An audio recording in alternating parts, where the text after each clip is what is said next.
என்ன பண்ணையா சௌக்கியமா இருக்கீங்களா? என்னது சௌக்கியமா இருக்கீங்களான்னு கேட்டேன். ஏயா நான் ஆஸ்பத்திரியில இருந்து சீக்கா கடந்தா வர்றேன். சரி அப்படியே சௌக்கியம் இல்லைன்னு வச்சுக்க, உன் வீட்டுக்கு கூட்டிட்டு போய் விருந்து வச்சு மருந்து வாங்கி கொடுக்க போறியா? அதானே அவர் ஊர் நிலத்தை எல்லாம் கொள்ளையடிச்சிட்டு 125 ரூபா வட்டி வாங்கிட்டு அமோகமா இருக்காரு. அவரை போய் சவிக்கமா இருக்குன்னு கேக்குறீங்க. அவர் என்ன வியாதிஸ்தனா? கொஞ்சம் ரத்த கொதிப்பு இருக்கு, கொஞ்சம் உப்பு வியாதி இருக்கு, பின்னாடி மூலம். அடுத்த வாரம் டிபி வர போகுது. அடுத்த வாரம் வரப்போகுதா? நான் என்ன சினிமா டூரிங் டாக்கிஸா? நீங்க சும்மா இருக்க முதலாளி. இவர் என்ன திருட்டு பயலா, மொள்ள மாறியா, இல்ல முடிச்ச வைக்கியா, முகமுடி கொள்ளக்காரனா? டேய் யாரு? அவனத்தான். நில சோகம் தர்றா, நில சோகம் தரு. டேய் அவன் என்ன கேட்டான்? சௌக்கியமானு கேட்டான். செருப்ப கழட்டி அடிக்க வர்றேன்னா கேட்டான். அப்படி ஒண்ணு கேப்பான் அவன். செருப்பால் அடிப்பேன். அவனத்தான். ஐயா ஐயா, இனிமே இந்த ஜென்மத்துல யார பார்த்தும் சௌக்கியமானு கேட்க மாட்டேன். என்ன மன்னிச்சிருங்க, ஆள விடுங்க ஐயா. ஏண்டா நான் காலங்காத்தால வயலுக்கு வருவேன், அவன் இப்படி கேள்வியை கேட்பான், நீ இப்படி பதில் சொல்வேன்னு உன் ஏற்பாடா? ஐயோ இல்ல முதலாளி, கொன்னுருவேன். வட சுப்பேன சின்ன பண்ண வந்துகிட்டு இருக்காரு. ஐயா வணக்கங்க. உங்களுக்கு சக்கரை வியாதி இருந்துச்சே, இப்ப எப்படி இருக்கு? டேய் அவன் என்ன கேட்டானா? நீ ஏன் அவனை கூப்பிட்ட? பண்ணையார் வராரே, கும்பிட மறந்துடுவானு கூப்பிட்டேன். குத்திருவேன். யோ கருப்பு சுப்பையா, இவா கூப்பிட்டீங்களா? இந்த எதுக்குங்க? ஒரு மைக்கு ஸ்பீக்கர் செட் வாடகைக்கு வாங்கி வண்டியில கட்டி சின்ன பொண்ணுக்கு சக்கரை வியாதி இருக்கு, சின்ன பொண்ணுக்கு சக்கரை வியாதி இருக்குன்னு ஊரெல்லாம் சொல்லிட்டு வா.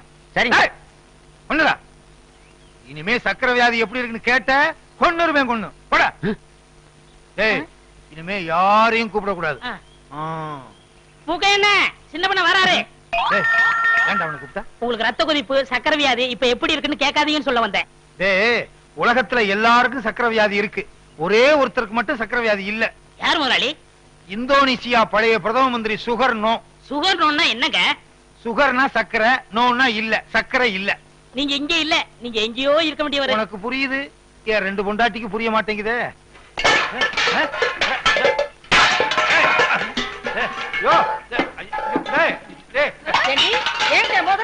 எனக்கு வர்ற ஆத்திரத்துக்கு 32 பல்லுல 31 பல்ல தட்டி உன் கையில கொடுத்து உங்க அப்பா வீட்டுக்கு அனுப்பிச்சிருவேன். இன்னொரு பல்ல மட்டும் ஏண்டி விட்டு வச்ச? ஏண்டி வந்து தானா விழுந்துற முடியும்? அடியே என்ன மட்டும் லேசு நினைச்சுக்காத. உன் பல்ல 32 தட்டாம எனக்கு 32 4 பல்ல விழுந்துருச்சு. மீதி இருக்கிற 28 தட்டாம விட மாட்டீங்க. போடி அரிசி போ. ஏங்கிட்ட இருக்க. முருகா கூப்பிட்டியாப்பா? இறங்குடா கீழே. வவ்வாலுக்கு பிறந்த பையல எப்ப பார்த்தாலும் தொங்கிக்கிட்டே இருக்கியே. எந்த வித்தக்காரருக்கு துரோகம் பண்ணியோ வித்தக்காரனா பிறந்து கம்பியில தொங்குது. என்ன பண்றது? நான் செஞ்ச தர்மத்துக்கு கர்ணனே திரும்பி வந்து பிறப்பான்னு நினைச்சேன். இப்படி கர்ணம் போடுறவன் திரும்பி வந்து பிறப்பான்னு நினைக்கவே இல்லையே. செஞ்ச பணையா குரங்கா வந்து தொங்குது. என்னது நான் பெத்த பிள்ளைய பார்த்து குரங்குன்னு சொல்றியா? நீ குரங்கு, உங்க அப்பா குரங்கு, உங்க அம்மா குரங்கு, உங்க குடும்பமே ஒரு கிஷ்கிந்தா கூட்டம். அடியே நீ குரங்கு, உங்க அம்மா குரங்கு, உங்க அப்பா குரங்கு, பாட்டி குரங்கு, தாத்தா குரங்கு, உங்க குடும்பமே கிஷ்கந்தா குடும்பம். என்னடி சொல்ற? நீ என்னடி சொல்ற? முருகா முருகா, எப்படிப்பா ரெண்டு பொண்டாட்டிய வச்சுக்கிட்டு எப்பவும் சந்தோஷமா இருக்க? இந்நாள் அப்படி இருக்க முடியலையே. அந்த ரகசியத்தை எனக்கு கொஞ்சம் சொல்லி கொடு. வள்ளி தெய்வான மாதிரி என் பொண்டாட்டிங்க ரெண்டு பேரும் சந்தோஷமா இருந்தாங்கன்னா வர்ற பங்குனி உத்திரத்தன்னைக்கு பழனிக்கு வந்து என் ரெண்டு பொண்டாட்டிக்கு மொட்டை அடிச்சு சந்தனத்தை பூசி நாக்களை வேலை குத்தி தேரெழுக்க வைக்கிறேன் முருகா. நான் எதுக்கு தேர் எடுக்கணும்? நீ மொட்டை அடிச்சுக்க, உன் சின்ன பொண்டாட்டி கடிச்சு விடு, உன் பையனுக்கு கடிச்சு விடு, நாக்குல வேலை குத்துங்க, தேரை இழுங்க. நானா வேண்டாங்க? பெரியம்மா சொல்றது 100க்கு 100 உண்மைங்க. 100க்கு 100 உண்மையா? ஏண்டா ஏற்கனவே அவங்க ரெண்டு பேரும் கிராமபோன் போட்டி, நீ வேற சாவி கொடுக்க வந்துட்டியா? உண்மை தானங்க சொல்றேன். பெரியவங்க மனசு வச்சு தானே சின்னவங்களை உங்களுக்கு கட்டி கொடுத்தாங்க. இந்த வீட்டுக்கு வாரிசு வேணுங்கிறதுக்காக என்ன பலிகடாவா ஆக்கிட்டாங்க. நான் தான் பலிகடாவா ஆயிட்டேன். எனக்கு என்ன கண்ணு இல்லையா, காது இல்லையா, மூக்கு இல்லையா? போதும், அதுக்கு மேல சொல்லாத. இவர் கூட தான் அந்த காலத்துல என்ன பார்த்து செல்லைன்னு சொன்னாரு. உண்மைதான். கல்யாணமான புதுசுல இவளை கூட்டிக்கிட்டு மீனாட்சி அம்மன் கோயிலுக்கு போனேன். தூணுக்கு பக்கத்துல இவ நின்னா, வர்றவங்க போறவங்க எல்லாம் இவளை சிலை நினைச்சு தலையில எண்ணெய் ஊத்திட்டாங்க. அடேங்க அப்பா, இவங்க நேரத்துக்கே எண்ணெய் ஊத்துனாங்கன்னா என் நேரத்துக்கு எண்ணெய் ஊத்தி திரி போட்டு விளக்கே ஏத்திருப்பாங்க. நல்ல வேளை நான் அந்த பக்கம் போகல. அதை விடுங்க, பெரியம்மா பண்ண தியாகத்துக்கு அவங்க காலில சின்னமா பூ போட்டு கும்பிடணும். வேலைக்கார உனக்கு தெரியுது என் பெருமை, இவளுக்கு தெரியலையே. இந்த 10 ரூபாய் போய் காபி சாப்பிட்டு வா. சரி. ஊரு ரெண்டு வட்டா கூத்தாடிக்கு கொண்டாட்டம்னு சொல்லுவாங்க. அதே மாதிரி என் வீக்னஸ புரிஞ்சுக்கிட்டு டெய்லி 10 ரூபாயா முத்துறானே. உங்களுக்கு ஏதாவது வேணுமா? அவங்க கொடுத்த 10 ரூபாயை திருப்பி வேணும். அதெல்லாம் தர முடியாது. வேற என்ன வேணுமா? ஒரு வடை வாங்கிட்டு வா. பஜ்ஜி, கடலை உருண்டை, பஜ்ஜி, கடலை உருண்டை. 10 ரூபாய்க்கு ஒரு முட்டை பொரிய வாங்கி இவளுக்கு கிட்ட கொட்டுறா. ஜலகண்டீஸ்வரா ஆருண்டு தோப்புண்டு. போலும். இப்ப என்ன உண்டு? மூலிகை உண்டு. பெரியா நங்கை, சிறியா நங்கை. என்ன உங்க தங்கையா? இல்ல, வளையா நங்கை. கரிசலாங்கண்ணி, பொன்னாங்கண்ணி, இது வேளாங்கண்ணி. யோ, வேளாங்கண்ணி அது ஊர் இல்ல? இல்ல, வேற சொன்னேன். முதலாளி கைய கொடுங்க. இந்தாங்க. வீங்கி இருக்குதா? ஐயோ, அது உங்க கை. என் கை இங்க இருக்கு. மன்னிச்சிடுங்க முதலாளி, கை மாறி போச்சு. பாருங்க. முருகா, என்ன சக்கரை இவ்வளவு இருக்குது? வீட்டுக்குள்ள இருக்க 60 மூட்டை சக்கரை வெளியே தெரிஞ்சு போச்சா? அது படுக்கல். இது என்ன பிதுக்கலா? விளையாடாதீங்க முதலாளி.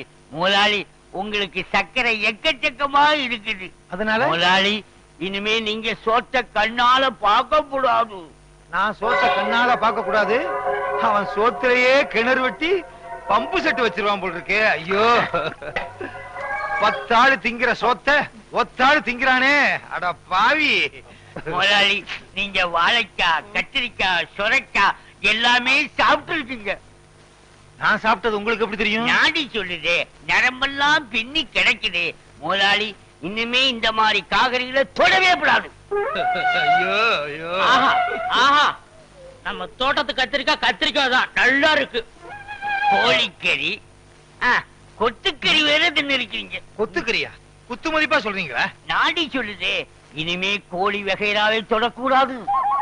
மாயா பஜார் சினிமா படத்துல ரங்கராவ் தின்ன மாதிரி தின்னுகிட்டு இருக்கானே. நான் ஆசைப்பட்டு வளர்த்த கோழி, கோழி அவனையே திங்கிறானே. வைத்தியரே, நான் கோழியை என்னதான் பண்ணலாம்? கோழியை நீங்க பார்க்கலாம், எதை போட்டு வளர்க்கலாம், தவிடு கொடுக்கலாம், தண்ணி காட்டலாம். அப்படியே கூட்டு அடக்கிறதோடு சரி. கோழி உங்களுக்கு ஒரு வகையில உபயோகப்படும். எப்படி எப்படி? காலங்காட்டால கொக்கரக்கோன்னு கூவும் போது நீங்க முழிக்கலாம். அப்படியே குத்துவேன். சாப்பிடு ராஜா. ஆம்பளைனா இப்படித்தான் சாப்பிடணும். சாப்பிடு. இனிமே நீங்க கூழுதான் குடிக்கணும். இருக்கிற சோறு எல்லாத்தையும் தான் தின்னு விட்டானே. இனிமே நான் கூழுதான் குடிக்கணும். ஏன் நாயை கூப்பிடுறீங்க? நாய் வேற கூட குடிக்கணுமா? பரிதாபத்துக்கு கூப்பிட்டேன். போலும் ஒண்ணு கூட விடலையே. அப்படித்தான் திங்கணும். அதான் உடம்புக்கு நல்லது. பாத்தீங்களா? பாய சுருட்டுற மாதிரி சுருட்டுறான்.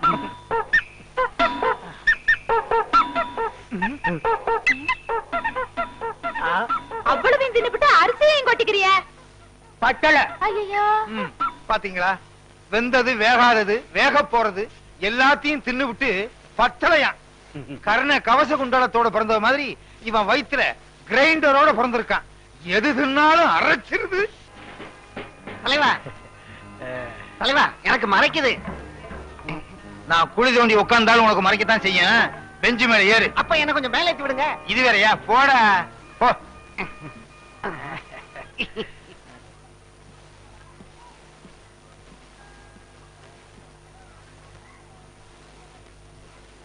One, two. ஐயா, என்னங்க இது? பாட்டு படிப்பானு பார்த்தா 1 2 பள்ளிக்கூடம் நடத்திட்டு இருக்கறான். சும்மா இரு. இதுக்கு நம்பர் 1 கூட்டிட்டு வந்தாலும் நல்லா பாத்துக்கிட்டு இருப்பா. ஓஹோ, இங்க வந்து அவன் நினைப்புதானா? இவ என்ன அடிக்கிறா. இல்ல, இவள நான் அடிக்கிறேன். அடிச்சிருவே. மானத்தை வாங்காதடி. அம்மா தாயே, என் பிள்ளைக்கு நல்ல படிப்பு வரணும். அவனை ஊரும் உலகமும் பாராட்டுற மாதிரி பெரிய மனுஷனா ஆக்கணும். அம்மா தாயே, என் புருஷன், இவ, இந்த பிள்ளை எல்லாத்தையும் நல்லா வச்சுக்கமா.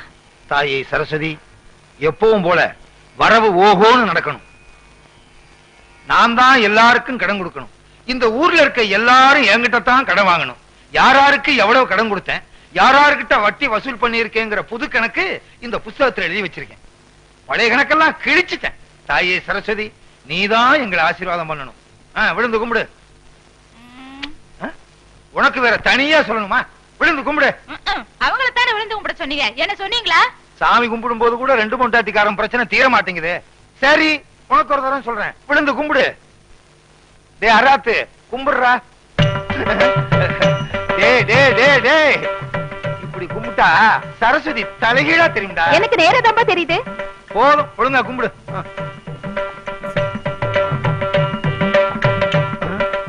நம்ம என்ன கபடியா விளையாட போறோம்? என்ன கேட்டா? கும்பிடுங்க. கும்பிடு.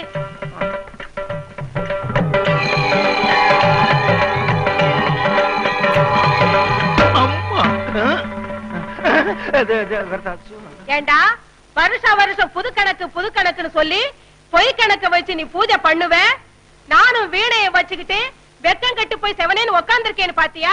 அடுத்த வருஷம் இந்த மாதிரி கள்ள கணக்கு வச்சு நீ பூஜை பண்ணுன, இந்த வீணையால உன்னை அடிக்க மாட்டேன். இந்த வீணைக்குள்ள மிஷின் கண்ணை வச்சு உன்னை சுற்றுவேன். நல்ல வேளை ரத்தம் வரல. காலங்காத்தால இப்படி ஒரு கனவா? கள்ள கணக்க கண்டுபிடிச்சு சரஸ்வதி சுட ஆரம்பிச்சா நாட்டுல ஒரு பயம் மிஞ்ச மாட்டான். என்ன முதலாளி, இன்னைக்கு சரஸ்வதி பூஜை? இன்னைக்கா? ஆமா. ஆமா, இப்பதான் வர்றியா? ஏன் எது கேக்குறீங்க? நான் பிறலும் போது உருளும் போது பிணாத்தும் போது வரலையே. அதெல்லாம் வரல. என்ன ஒண்ணு சொல்லுங்க. சரஸ்வதி பூஜைக்கு என்ன, அவள் பொரி எல்லாம் வாங்கி வச்சிரு, எல்லா பொம்மையும் வாங்கி வச்சிரு, புது கணக்கு வச்சிரு. சரஸ்வதி பொம்மையை மட்டும் நம்ம நின்னு கும்பிடுறோம் பாரு, அங்கிருந்து 20 அடி தள்ளி வச்சிரு. ஏங்க, பூஜையே சரஸ்வதிக்கு தான், அத போய் 20 அடி தள்ளி வைக்க சொல்றீங்களே? சொல்றத கேளுடா. 20 அடி தள்ளி வை. முடிஞ்சா நம்ம வீட்டுல இருக்க சரஸ்வதிக்கு வீடிய புடிங்கிட்டு வெறும் சரஸ்வதியா வை. எனக்கு என்ன? மிஷின் கன்னா எப்படி இருக்கும்? நீ பார்த்தது இல்ல? நான் பார்த்திருக்கேன். ஒரு ரவுண்டுக்கு 40 பேர் சுடலாம். சும்மா டப்ப டப்ப டப்ப டப்ப டப்ப டப்ப டப்ப டப்ப டப்ப டப்ப டப்ப. அவ்வளவுதான் காட்ட முடியும், அதுக்கு மேல காட்ட முடியாது. மத்த கம்பெனிகள் காட்டலாம், ஆனா எங்க கம்பெனி காட்டாது.